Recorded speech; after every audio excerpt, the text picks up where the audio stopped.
വിലക്ക് ലംഘിച്ച് ടി.എൻ. പ്രതാപൻ എംപിക്കായി തൃശൂരിൽ വീണ്ടും ചുവരെഴുത്ത്.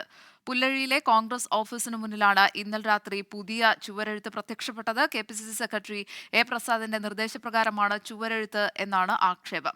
സ്ഥാനാർത്ഥി പ്രഖ്യാപനത്തിന് മുൻപുള്ള ചുവരെഴുത്തിൽ നിന്ന് പ്രവർത്തകർ പിന്മാറണമെന്ന് ടി.എൻ. പ്രതാപൻ പറഞ്ഞു. പ്രതിപക്ഷ നേതാവ് വി.ഡി. സതീശന്റെയും സിറ്റിംഗ് എംപി ടി.എൻ. പ്രതാപന്റെയും കർശന നിർദ്ദേശം നിലനിൽക്കെയാണ് തുടരെയുള്ള ചുവരെഴുത്തുകൾ. എളവള്ളിയിലെ യൂത്ത് കോൺഗ്രസ് പ്രവർത്തകരുടെ ചുവരെഴുത്ത് ടി.എൻ. പ്രതാപൻ തന്നെ ഇടപെട്ട് മായ്ച്ച് മണിക്കൂറുകൾ കഴിയുന്നതിന് മുൻപാണ് പുല്ലഴിയിലെ കോൺഗ്രസ് ഓഫീസിനു മുന്നിലും ചുവരെഴുത്ത് പ്രത്യക്ഷപ്പെട്ടത്.